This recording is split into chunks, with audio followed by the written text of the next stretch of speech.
Cordial saludo, este video pertenece al Centro de Ingeniería de la Calidad. Veremos herramientas para análisis de causa raíz. Este es el paso a paso metodológico que nosotros proponemos para el análisis de causa raíz. Definir el incidente o el problema, definir y estudiar el proceso, identificar posibles causas, encontrar la causa raíz, proponer y evaluar soluciones, implementar la solución seleccionada, medir y evaluar los resultados y establecer controles.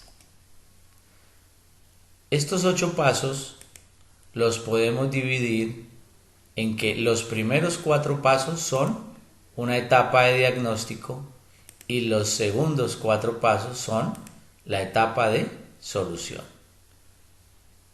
En este video nos vamos a concentrar básicamente en identificar posibles causas y en la segunda parte en encontrar la causa raíz, que sería el paso 4. Entonces, dentro del paso a paso metodológico, etapa de diagnóstico y concretamente el paso 3, que es identificar posibles causas, vamos a desarrollar los siguientes pasos. Ejecutar tormenta de ideas, discutir ideas, mejorarlas, agrupar ideas por afinidad y relevancia, y construir el diagrama causa-efecto o diagrama de Ichikawa. A continuación veremos herramientas para identificar posibles causas. La primera herramienta es tormenta de ideas. La tormenta de ideas es una técnica grupal para generar ideas. Se basa en el pensamiento poco convencional y en la creatividad. Por ser una técnica grupal, entonces, antes de arrancar la tormenta de ideas, debemos contar con un grupo de personas, con nuestro equipo de proyecto, con nuestro equipo de mejora, las personas que conocen del tema, que conocen el proceso o el dispositivo sobre el cual queremos generar dichas ideas. Pero también se recomienda en ocasiones convocar a personas neófitas, personas que nada tienen que ver o con el área del conocimiento o con el proceso. ¿Qué pasos aplicar? Entonces el primero, presentar el objetivo de la tormenta de ideas. ¿Sobre qué vamos a generar ideas? ¿Cuál es el problema o cuál es el proceso? ¿Cuál es ese foco sobre el que tenemos que generar ideas? Dar al grupo unos 5 a 10 minutos para pensar individualmente. Definir un tiempo para la ejecución de las ideas. Elegir un facilitador de la sesión para que haga que se respeten las reglas. Cada participante escribe sus ideas en un post-it y los pega en un tablero. Al final de la sesión se explican las ideas, se discuten, se agrupan por afinidad, se toman decisiones y se decide cuáles ideas pasan y cuáles no. Se aclara que no hay límite en la actividad de ideas que una misma persona puede generar.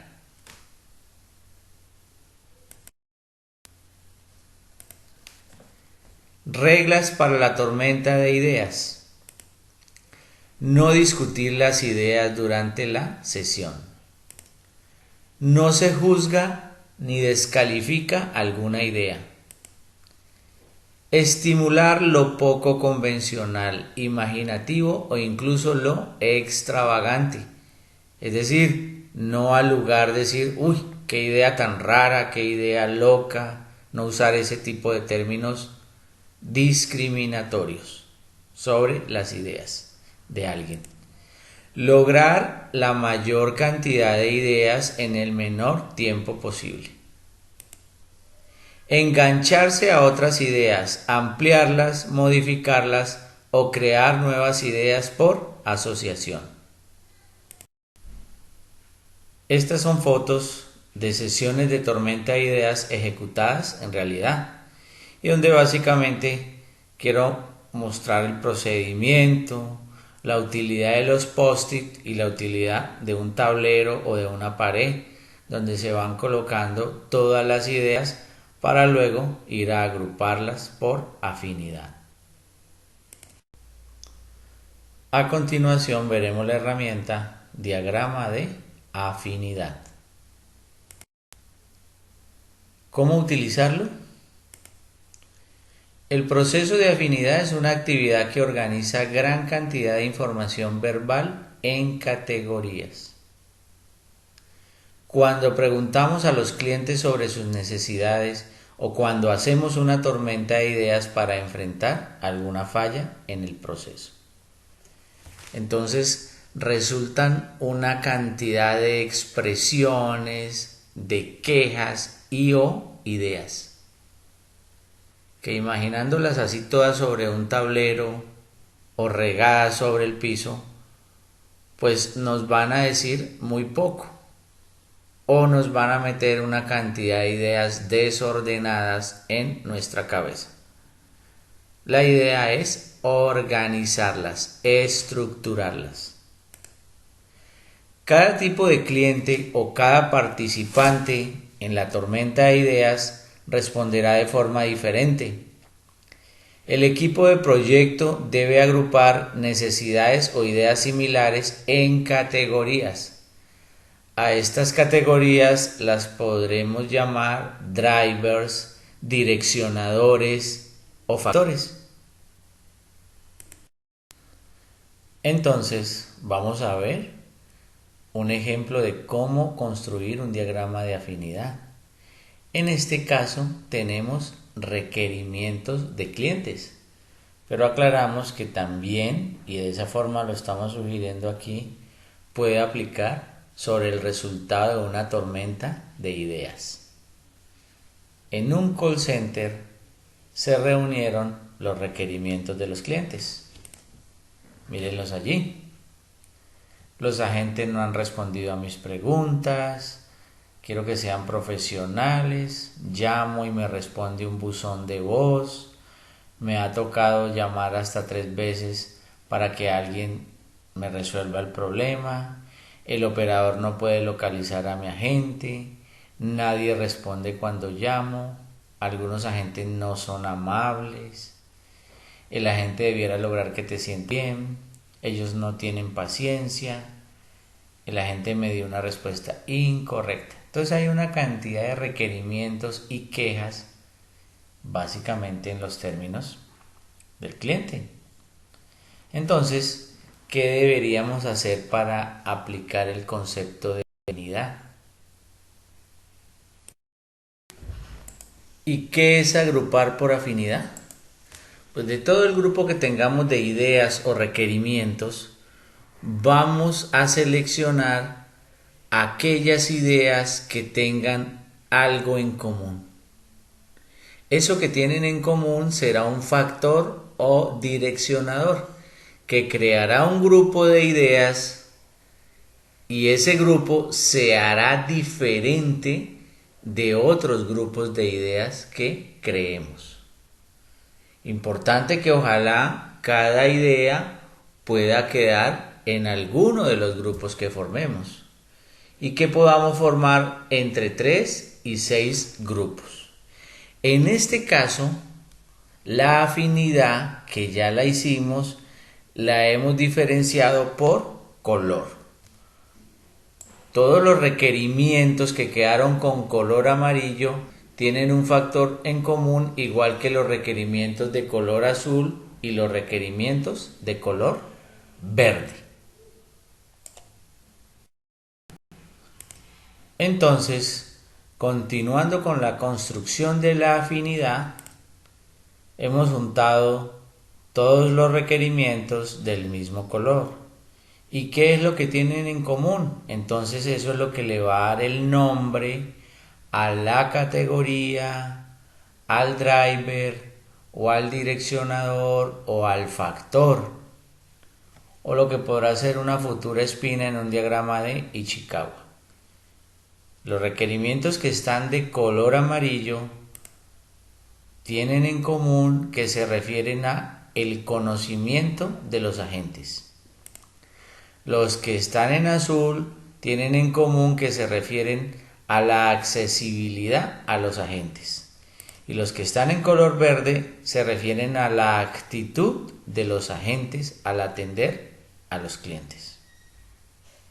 Entonces, ideas que estaban por doquier, sin ninguna dirección, sin norte, aquí le empezamos a dar un norte. ¿Por qué? Porque las hemos agrupado por afinidad. Les hemos dado una estructura. En este caso son requerimientos. Esta es una foto de un ejercicio real donde ya tenemos ideas agrupadas por afinidad. Una vez que las ideas, o en este caso los requerimientos de nuestros clientes, están agrupados por afinidad, podemos presentarlos en herramientas como la presente, que es un diagrama de Ichikawa o diagrama espina de pescado, o también se le llama diagrama causa-efecto. Pero también se pueden colocar, como se utiliza en la herramienta de Six Sigma de voz del cliente, y cuando son específicamente requerimientos de los clientes, se colocan en este árbol que se llama árbol de CTQs. ¿Ok? Aquí está las necesidades del cliente, recibir excelente atención, los direccionadores y cada uno de los requerimientos de los clientes convertidos en indicadores en el proceso. A continuación veremos el diagrama causa-efecto o diagrama de Ichikawa. También se le conoce como diagrama espina de pescado. Es una herramienta visual útil para identificar, explorar y presentar gráficamente con detalle todas las posibles causas de un problema. Y miren que hago énfasis en posible. Quiere decir que en un diagrama espina de pescado solo habrá posibles causas. Nunca habrá causas reales. Este diagrama nos sirve para posteriormente tratar de descubrir una causa raíz.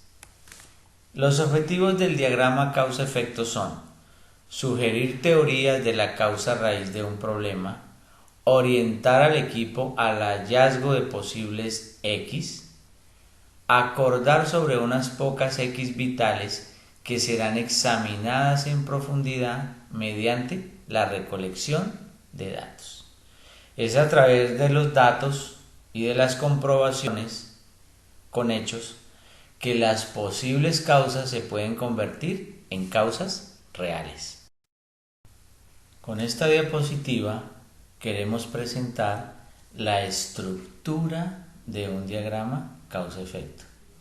Y por eso prefiero llamarlo espina de pescado. Aquí está la cabeza del pescado, la espina principal, unos ramales de espina y espinas más pequeñas. Toda esa estructura tiene su lógica. Entonces, un problema definido de forma precisa forma la cabeza del pescado. Las causas indicadas en el diagrama deben contribuir potencialmente a este problema. ¿Ok? Las flechas indican la dirección de las causas y efectos potenciales. Causas agrupadas por relación mutua o básicamente por afinidad. Aquí están todas las que tienen que ver con enchufe, cable. Una espina conduce a la cabeza o formulación del problema. Las causas contribuyentes están organizadas en espinas cada vez más pequeñas. Las causas potenciales del nivel inferior contribuyen a las causas del nivel superior. ¿Ok? Aquí tenemos un problema, que la lámpara no enciende, y esas posibles causas se han agrupado en las que tienen que ver con bombilla, con energía, con enchufe y con lámpara. Dentro de las que tienen que ver con lámpara, entonces tenemos interruptor roto, no hay interruptor, no hay contacto. Y en no hay contacto puede ser por corrosión, y que haya corrosión puede ser por humedad. Entonces miren, causas más intrínsecas van contribuyendo al problema. Como recomendaciones al ejecutar un diagrama causa-efecto tenemos: centrarse en el problema o el efecto. No intentar dar soluciones al problema. El equipo debe orientarse a las causas del problema y no a los síntomas. Ante cada causa preguntarse 5 veces ¿por qué? Crear un conocimiento común del problema. Generar consenso sobre las causas del problema. No olvidar lo importante de ir paso a paso. Esta etapa es para formular posibles causas del problema. En términos generales, se acostumbra a asociar cada espina del diagrama espina de pescado a cada una de las 6 M's, conocidas como materiales, mano de obra, máquinas, métodos, medio ambiente y mediciones. Si bien esta agrupación propuesta es una guía útil y muy frecuente, no es obligatoria y se sugiere iniciar el ejercicio sin este sesgo. Este es un ejemplo de cómo se ha desarrollado un diagrama causa-efecto. El efecto son retrasos en la salida de los vuelos. Las causas han sido organizadas en 5 factores o grupos. Las causas que tienen que ver con el equipo o aeronave, las causas que tienen que ver con el personal, las causas que tienen que ver con procedimientos, con materiales y otros. Dentro de las causas que tienen que ver con procedimientos está el mal anuncio de los vuelos y aceptación de pasajeros retrasados. Pero noten que de aquí se desprenden otras subcausas, es decir, como que yo me pregunto, ¿y por qué hay aceptación de pasajeros retrasados? Una posibilidad es por el deseo de proteger a los pasajeros, otra por el deseo de ayudar a los ingresos de la compañía y otra es que la hora límite de aceptación está muy cercana a la hora del vuelo. En cuanto a las causas que tienen que ver con el personal, que los agentes de la terminal son insuficientes, limpieza con retraso de la cabina de la aeronave, la tripulación no está disponible o llega tarde. En cuanto al avión, al equipo, averías mecánicas o el avión llega tarde a la terminal. Y noten que de aquí se desprenden otras subcausas. ¿Por qué el avión llega tarde a la terminal? Porque llega con retraso.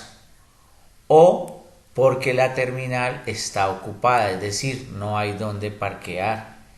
En cuanto a materiales, el equipaje llega tarde al avión, los alimentos llegan tarde, el combustible llega tarde. Y otros factores no controlables está el clima y el tráfico aéreo. Tomado de internet. En este ejemplo también hay un diagrama causa-efecto, solo que el efecto no es necesariamente un problema. es un ente, un ítem al que queremos encontrarle explicación. Suponga que una familia quiere darse cuenta en qué está gastando sus ingresos y entonces creó varios grupos luego de obtener muchos criterios o causas de gasto, y los grupos fueron educación, alimentación, salud, pasatiempos, servicios, transporte y otros gastos. Por ejemplo, en alimentación está el mercado, la panadería, la carnicería. En educación está la universidad, el colegio, el curso de inglés, gimnasia, el bus escolar. En salud está el médico, la farmacia, el odontólogo, el hospital. En transporte está el carro, dentro del carro está la cuota del carro, el mantenimiento, la gasolina. Dentro de los servicios están agua, gas, la empleada, la energía, el teléfono, el impuesto predial. En pasatiempos el club, fin de semana, restaurante. Y básicamente este ejemplo me gusta para referirme a que no es obligación las 6 M's. Como recomendaciones para ejecutar un diagrama causa-efecto tenemos: definir claramente el efecto, utilizar previamente la tormenta de ideas, que es el tema de donde venimos. El número de ramas o espinas principales debe estar entre 3 y 6. Comprobar la validez lógica de la cadena causal. No confundir posible causa con causa real. Como resultado de un diagrama causa-efecto solo habrá posibles causas. Y una posible causa pasará a ser causa real cuando se haya hecho comprobación a través de hechos, datos y validación estadística de hipótesis. A continuación veremos herramientas para identificar la causa raíz. Recordemos que dentro del paso a paso metodológico para análisis de causa raíz, en este video estamos solamente tratando los puntos 3 que acabamos de ver, identificar posibles causas, y el que vamos a ver a continuación es el punto 4, que se refiere a encontrar la causa raíz, y a ese nos vamos a referir a continuación.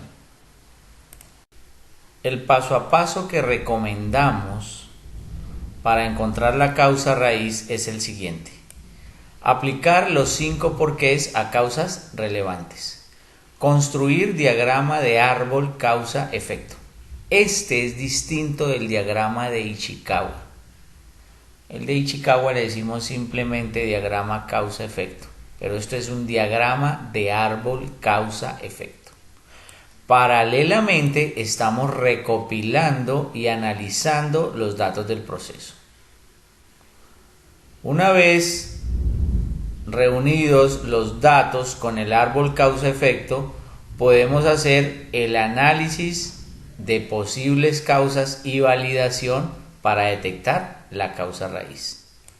Luego documentamos hallazgos y reconsiderar, modificar y mejorar el árbol causa-efecto según los hallazgos. Y ya pasaríamos al paso 5 de nuestra metodología, que ya sería la etapa de solución. A continuación veremos la herramienta de los 5 porqués. Una herramienta tan sencilla como importante. Su aplicación es vital en la detección de la causa raíz para un problema. Y vamos a iniciar con que ustedes deben observar un video. Es un video del Instituto Juran que se denomina Monumento a Jefferson. Esta es la dirección de YouTube para que la localicen y por favor la observen. Una vez vean el video, podemos regresar a continuar con la presentación.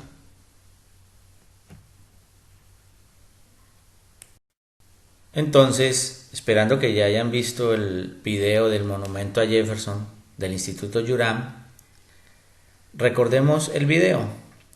¿Cuál es el problema inicial? ¿Cuáles son los síntomas de ese problema?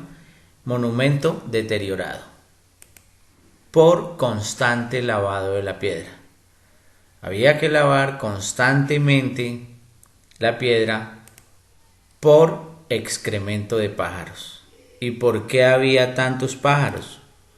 Porque había arañas que atraen los pájaros. ¿Y por qué había tantas arañas? Porque había insectos pequeños que atraen las arañas. ¿Y por qué hay tantos insectos pequeños? Porque la iluminación del parque donde está el monumento los atrae. Entonces miremos la estructura de la manifestación inicial del problema. Preguntamos varias veces por qué y vamos a encontrar razones y una cadena causal. El por qué, el por qué, el por qué, el por qué de cada una de ellas. Y vamos encontrando causas cada vez más profundas. ¿Qué es lo que nos sucede normalmente? Como no nos preguntamos varias veces por qué, como no tenemos paciencia y queremos velozmente encontrar soluciones, en este caso pudiéramos haber hecho lo siguiente.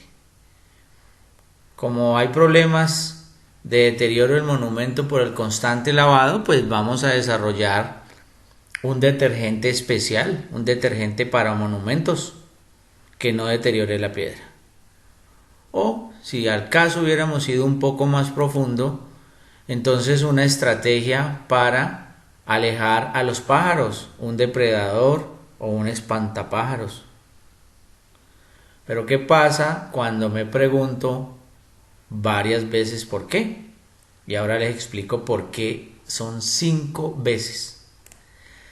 Resulta que al haber encontrado esta causa raíz, se decidió encender la iluminación 1 hora más tarde.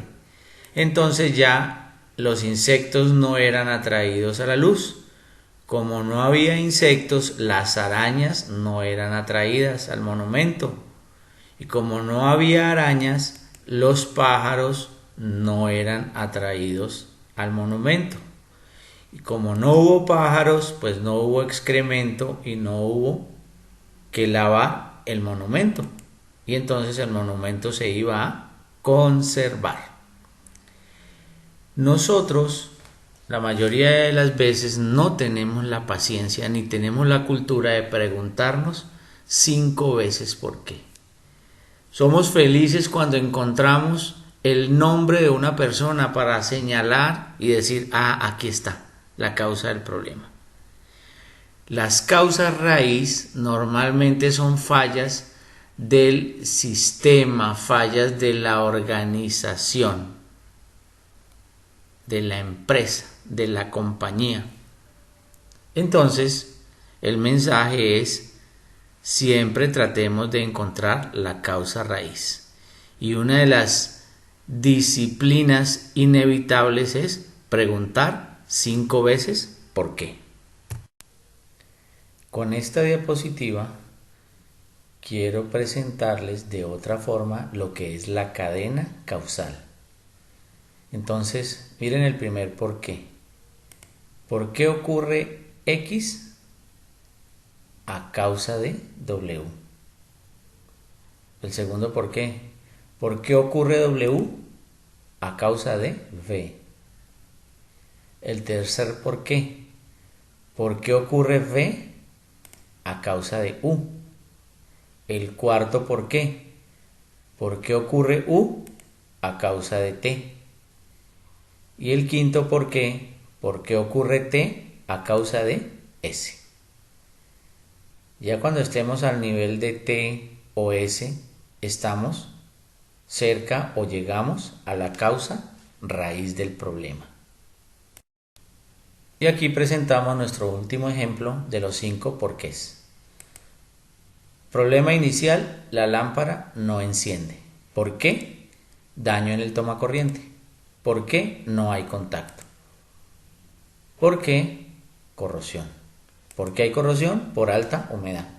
Entonces miren que lo importante de llegar a la causa raíz es que si no llegamos a la verdadera causa raíz, pues en este caso básicamente o compramos otra lámpara o cambiamos el tomacorriente, que se volverán a dañar a causa de no haber solucionado el problema de la humedad. Recuerden, pregúntese 5 veces por qué. A continuación veremos herramientas para identificar la causa raíz del problema. Veremos la herramienta árbol causa-efecto. Recuerden que árbol causa-efecto es distinto, es una herramienta diferente del diagrama espina de pescado. Esta es la estructura de un árbol causa-efecto ya ejecutado. La idea es que a partir del problema o incidente o resultado no deseado podamos construir una o varias cadenas causales que contribuyen al problema. Miren que las flechas van en el sentido de derecha a izquierda, es decir, dirigidas hacia el problema o incidente, queriendo decir que, por ejemplo, esta causa raíz contribuye a esta causa, que a su vez contribuye a esta causa, que contribuye a esta causa, y esta contribuye a que el problema o incidente se presente. Cuando determinemos que llegamos a alguna causa raíz, lo que se debe hacer es tomar una acción correctiva que evite esta causa raíz. Y como ustedes pueden ver aquí, el árbol causa-efecto se construye basado en la dinámica de los 5 porqués. Preguntarse varias veces por qué. El diagrama de árbol causa-efecto es una herramienta que ayuda a identificar las causas de un problema. Además, el método de construcción hace que el equipo de mejora o el equipo de análisis de causa raíz reconozca la amplia red de causas problemáticas y la relación entre ellas. Puede indicar las mejores áreas a tratar para soluciones a corto y largo plazo. ¿Qué se necesita para hacer el diagrama? Como materiales, básicamente post-its, lapicero y un tablero o pared donde se puedan pegar los post-it. Como procedimiento de construcción tenemos: primero, desarrolle una declaración del problema específico cuya causa usted está buscando. Escríbala en una nota y colóquela a la izquierda de la superficie de trabajo. Convoque a su equipo de colaboradores muy conocedores del proceso que genera el problema o del dispositivo, del producto, y conocedores de todos sus aspectos técnicos. Miren, una diferencia importante es que esto no es un diagrama de Ichikawa que vamos a hacer después de una tormenta de ideas. Aquí no vamos a hacer una tormenta de ideas, vamos a hacer un análisis de causas basados en razones técnicas y en conocimiento del proceso. Punto 3. Pregunte por qué este problema ocurre o podría ocurrir. Enumere todas estas causas en las notas y colóquelas en una columna inmediatamente a la derecha del problema. Es decir, aquí vamos a identificar factores causales. Punto 4. Cada una de las sentencias de causa se convierte ahora en una nueva declaración de problema. Nuevamente, pregunte ¿por qué? A veces, también puede preguntar ¿cuál situación causa este problema? Cree otra columna, es decir, una segunda columna, en los estados de causa. Muestre las relaciones a la primera columna con flechas. Continúe convirtiendo cada causa en un problema y pregunte ¿por qué? No se detenga hasta que llegue y responda algo fundamental, como que la causa es la empresa, una política, un procedimiento, sistemas, necesidades de capacitación, necesidades de entrenamiento.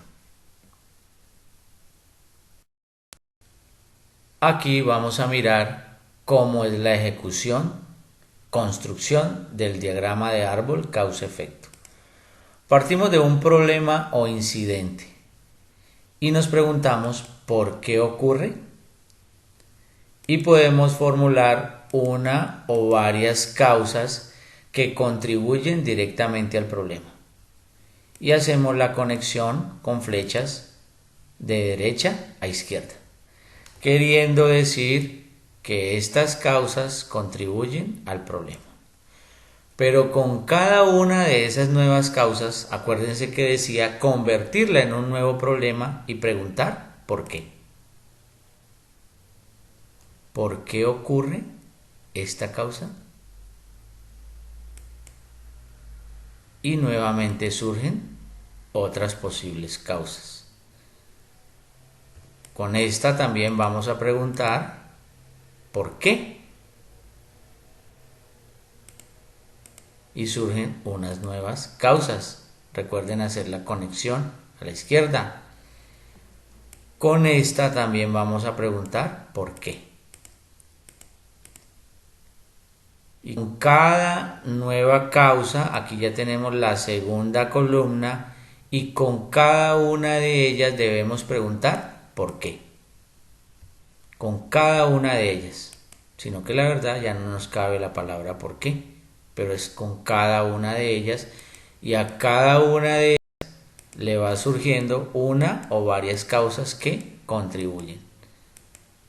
¿Sí? Tenemos una nueva columna y preguntamos nuevamente ¿por qué?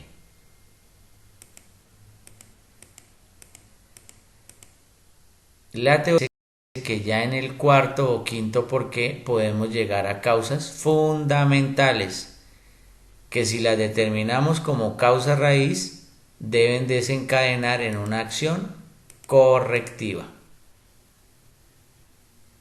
Una acción correctiva por cada causa detectada.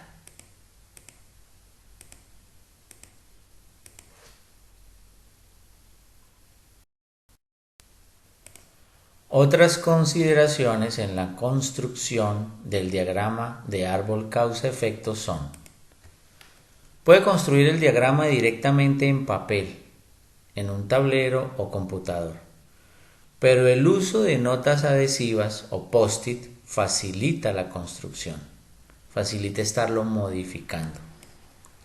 El equipo puede preferir seguir una declaración de causa hasta su fin, antes de pensar en otras causas. Causas en una columna de la derecha pueden estar relacionadas con más de una causa anterior. Si lo prefiere, coloque la sentencia del problema en la parte superior de una superficie de trabajo vertical y haga una lista de causas en filas debajo de ella. Es decir, lo que hemos explicado es ir de izquierda a derecha, desarrollando el árbol para que la lógica de la cadena causal vuelva de derecha a izquierda. Aquí lo que estamos diciendo es ir desarrollando el árbol de arriba hacia abajo, para que luego la lógica de la cadena causal vaya de abajo hacia arriba. La validación realizada sin un diagrama de árbol causa-efecto funciona mejor en situaciones sencillas. Es decir, cuando cada por qué tiene solo una o dos posibles respuestas. No pare cuando llegue a un quién. Siga preguntando por qué. Los quién son maneras convenientes de señalar con el dedo pero no son las causas raíz.